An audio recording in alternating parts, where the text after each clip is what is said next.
Welcome. We are on week 4 of our craft room refresh for 2026.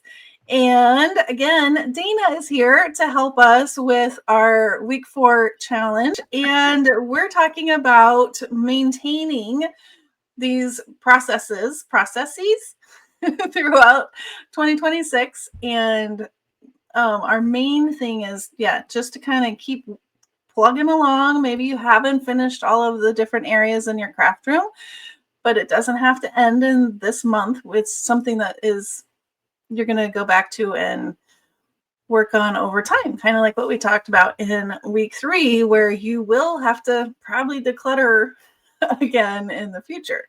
So week 4, we're going to keep talking about long-term maintenance and how to continue decluttering and organizing our craft space. So again, this is Dana, and she's the author of Decluttering at the Speed of Life.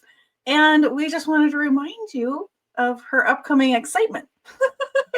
No, I'm so excited. I have a children's book coming out next month.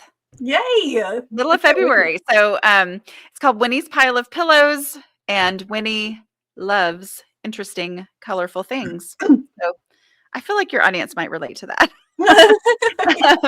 And yet she collects so many things that her space is out of control and she can't enjoy her space anymore. And so it's really the missing piece of communication between parents who are like, this isn't working, and kids who are like, but I love all my stuff. And how do we make it actually function while getting to, love the things that we love? So, it's called Winnie's Pile of Pillows. It comes out soon. You can get pre-order bonuses at aslobcomesclean.com/Winnie, WINNIE. We've got some really, really fun pre-order bonuses available. So, cool. Exciting. We'll have the link below also in the description. So how fun. That's exciting. And this is book 3? No, this is book 5. Oh my gosh. Yeah. Wow. Because you had a different book last year that was coming out. Yep, I had a spiritually focused book last year, and then before that, I had written 3 books, and so it's a lot of books lately. Wow, that's neat. The children's book, honestly, has been one of my most fun things that I've ever done. Oh yeah, yes, because I found you with I think it was your first book. I was listening to it while walking, and that's how I'm like, I'm just going to email you. And here we are, second year. How cool. Yeah. Okay, so week 4, crazy that we've been working on it for a whole month at this point. We're going to talk about the long-term maintenance, things that we can kind of keep in mind as we continue in 2026. Because maybe we haven't finished working on our craft room, or we have done a great job and now we're like, I don't want to touch anything because it's perfect. Just kidding. Right. I don't know if it ever gets there, but we want to kind of keep it this way with all of our hard work. So any tips or ideas to kind of help us with that? We've talked about in the other weeks my no mess decluttering process, and I think it's important as we're talking about maintenance, and kind of before we got on this section, we were talking about that how do you actually finish? How do you actually finish decluttering and not lose steam in the middle? And instead of doing what I used to do, which never worked, which was thinking I had to, like psych myself up or muster the energy or, start really, really big so that I couldn't possibly stop. I could always stop. That was the problem. Mm-hmm. That never worked well for me, meaning I would pull everything out of the space, or I would make all these piles everywhere. The reason I created the no mess decluttering process was for myself. Was just me trying to figure out, how can I declutter and not end up in these disastrous situations like I always had before? Because I would get myself into this situation with things spread everywhere, and then it would cause me to shut down, and I would be like, I can't do this, or just life would happen and I would have to walk away, and it was worse than before, which then discouraged me from decluttering ever again in the future, because I was like, I can't have that happen again. The no mess process is designed for you to make progress and only progress. I can't go into all of it. Decluttering at the Speed of Life is the book where I teach the no mess process. Mhm. But, it's the 5 steps that we've been talking about over the Mhm. last several weeks. But the reason it's valuable, especially for, if you haven't been successful decluttering before in, the traditional way of pulling everything out, is that you can stop at any time because you want to stop, or because you have to stop, or because you didn't even realize you stopped and you stopped, Mhm. Mhm. and your space is only better. It's never worse than it was before. And the beauty of that is that if I know I'm going to work in a way where I make progress and only progress, and I can stop at any time, and every bit of effort that I put forth will be worth my time. It's never going to backfire because I'm only going to make progress. Mhm. That's the thing that lets me get started, because Mhm. I'm not making this huge commitment of I can't do anything else for 2 full weeks because my whole focus has to be on my craft room. Otherwise, it's going to be terrible, right? Because I'll have Right. stuff spread all over the hallway. Right. Instead, I say I'm going to work in this way using the no mess decluttering process. And by doing that, I am able to say I have 15 minutes. It's going to be worth my time to Mhm. work on this process for Mhm. 15 minutes. Yeah. If I have 5 hours, I'm still going to follow this process because I know that if I go the whole 5 hours, or if I go longer, if I go shorter, it will be worth my time, and I'll never have put myself in a situation where I'm worse off than I was before. Mhm. So it's going Mhm. item by item, final decision by final decision, acting on those final decisions so that I only ever make this space better. Yeah. And so that shift Excuse me. is Sorry. it's okay. That shift is so powerful in Mhm. helping you, giving you the freedom to get started, which is the hardest part, right? Yeah. But also letting me know that it's always going to be worth my time to work on this Yeah. if I do it with using this process. Yeah. And I think this is something that, as you're speaking, I was kind of thinking of that we haven't even talked about this month. But I think there are times where I might not have my mojo, right, of creating and not really feeling it. But if I just kind of sit in my space and clean some things, put some things away, I will find things I forgot I had, and that could spark something like, oh, I want to make this or I want to try this. And even the other night, I was just cleaning I have it right here. This is really silly, but I was just cleaning my acrylic block. My daughter was sitting here, she was doing her thing, and I was picking up for our interview.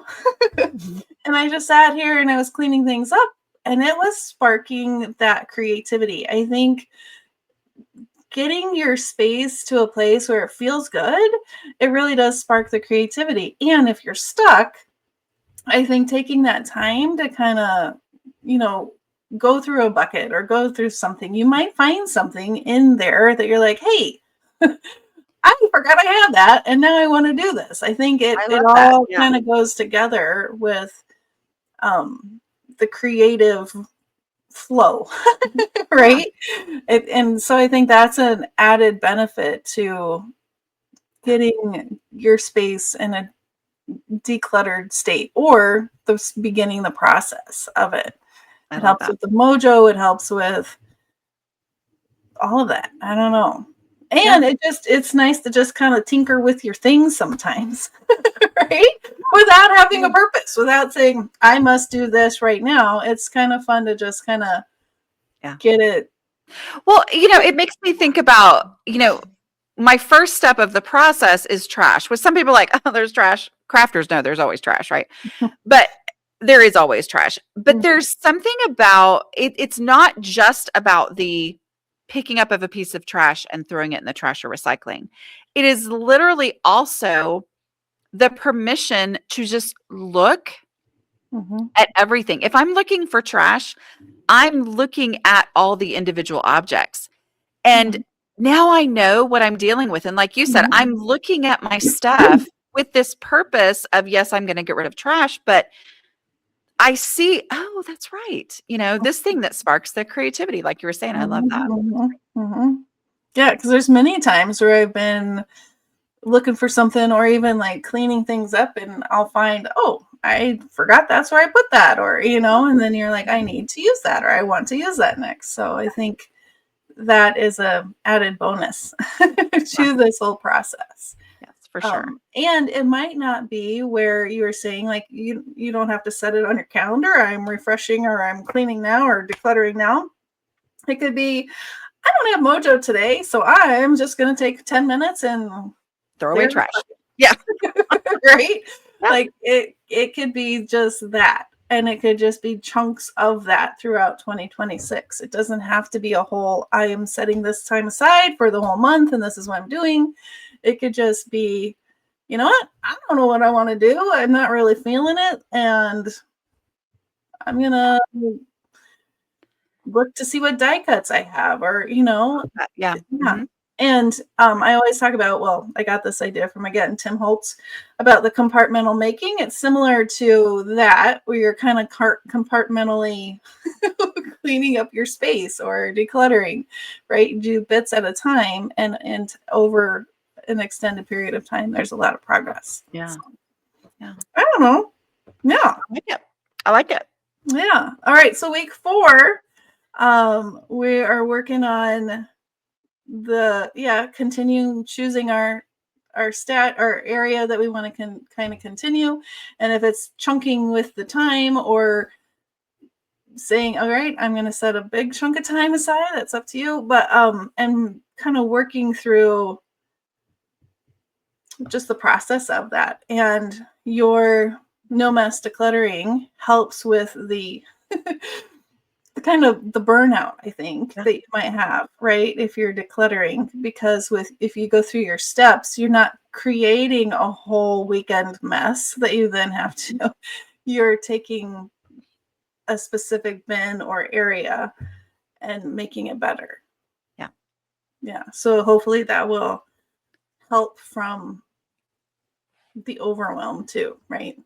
Yes, absolutely. Mm-hmm. Yeah. All right. So for week 4, our final week, you want to just kind of keep working on in your craft space. And we'd love to see your week 4 pictures posted in the group. And any closing thoughts? Yeah, just really zero in on that 5-minute pickup. Really think of that. I would love to see in the group a picture of a 5-minute pickup. Take a picture, set a timer for 5 minutes, pick things up and put them away, and take another picture at the end of 5 minutes. That can really be powerful in encouraging you to continue doing 5-minute pickups, because it can feel like there's no way 5 minutes will make a difference. And I mean, even if your craft room is not, I mean, it's just a disaster, still do the 5-minute pickup. Yeah. If you've Yeah. already made a ton of progress, do the 5-minute pickup. It is both the way to get started and it's the way to maintain progress. So a couple of things with that, I highly recommend that you stick to 5 minutes. I had somebody one time say, but it takes me 25 minutes to get 5 minutes worth of picking up done. And I'm like, well, but, and I get what they mean is they're like, this is what I should be able to get done in 5 minutes. Yeah. But I can't get that done in 5 minutes. And I'm like, no, actually set the 5-minute pickup and give yourself permission to stop at the end of 5 minutes. If you want to keep going, great. I don't like to be tricked. And so if I'm really setting a 5-minute timer thinking, well, then maybe I'll keep going for 30 minutes, that backfires for me every time. So it's like really see what you can get done in 5 minutes to give yourself that perspective of how much progress you can make in a short period of time, and knowing that you have the process, the 5-step process to work through, then whatever time that you have available, you're going to make huge progress. Yeah. And then it does kind of help with doing it again. Yes. All right. So thank you again for our second year of doing a collab together. It's very exciting. Thank you so much. It's been a really fun month of working on our craft space and getting organized and decluttered. And thank you. And I wish you the best of luck with your new book. I can't wait to see the children's book. How fun.